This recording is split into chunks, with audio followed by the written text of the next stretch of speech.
Nabipur police સ્ટેશનના PI mister Parmar તથા તેમનો જમાદાર અને પોલીસ કોન્સ્ટેબલ સ્ટાફ એ કવિઠા ગામના કીર્તનભાઈ વસાવા ને પોલીસ સ્ટેશનમાં બોલાવ્યો હતો ને અનેક પ્રકારનો એના પર ત્રાસ ગુજાર્યો, ધમકીઓ આપી.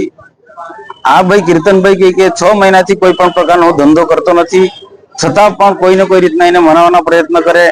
અને એટલું જ નહીં કે એની જે દીકરી છે, જુવાન દીકરી, એને 2-3 દિવસ પહેલા રાત્રે બોલાવી હતી 2 વાગે વગર પોલીસ કોન્સ્ટેબલ વગર, ને એને પણ રાત્રે ટોર્ચરિંગ કર્યું, અનેક પ્રકારના એને ધમકી આપી અને એવા શબ્દો બોલ્યા કે મારાથી કહી ના શકાય એવા પ્રકારના એ છોકરીને એ ટોર્ચરિંગ કર્યું. આ પીઆઈ પરમારે, આ પીઆઈ પરમાર 1 મહિના પહેલા નવીપુર પોલીસ સ્ટેશનમાં આવતું ગામ આપણે નિકોરા ગામે અમારા જિલ્લા પંચાયતના સભ્ય, ભારતીય જનતા પાર્ટીના જિલ્લા પંચાયતના સભ્ય ભાવનાબેનના ઘરે એમના નાની બેનનું લગ્ન હતું, છતાં પણ એ લગ્નના 3 દિવસ બાકી હતા અને ઘરમાં ઘૂસી ગયો, બધું સામાન રફે તફે કરી નાખ્યું, તો કશું કઈ મળ્યો ના.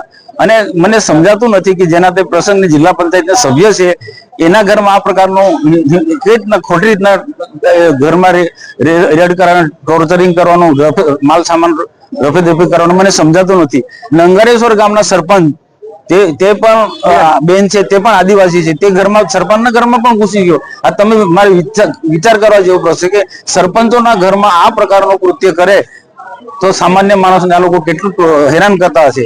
આ ભરૂચ જિલ્લાની અંદર 2 પોલીસ સ્ટેશન એવા છે, એક રાજપાડી પોલીસ સ્ટેશન અને બીજા નવીપુર પોલીસ સ્ટેશન. આના માટે જે તે સમયે જે ઘટના ઘટી તે વખતે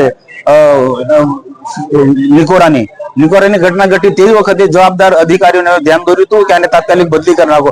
ખરેખર જો બદલી કરવામાં આવ્યો હોત તે વખતે તો અમારા કીર્તનભાઈને આ પ્રકારની સુસાઇડ કરવાનો એને સમય ના આવ્યો હોત. પણ પોલીસના ત્રાસ ને જુલમના કારણે, ખાસ કરીને પીઆઈ નો એટલું ખરાબ વર્તન છે કે ગમે તેમ કરીને ગમે તેને નાના મોટા કેસોની અંદર ધમકાવાના, પૈસા કાઢવાના, ને એની સાથેના 3 થી 4 પોલીસ વાળા છે, એમને બધાનો જ આ પ્રકારનો પોલીસ પોતાને મિત્ર ગણાવે છે પણ અહીંયા મિત્ર ને દુશ્મન છે, એક શત્રુ છે. તો આ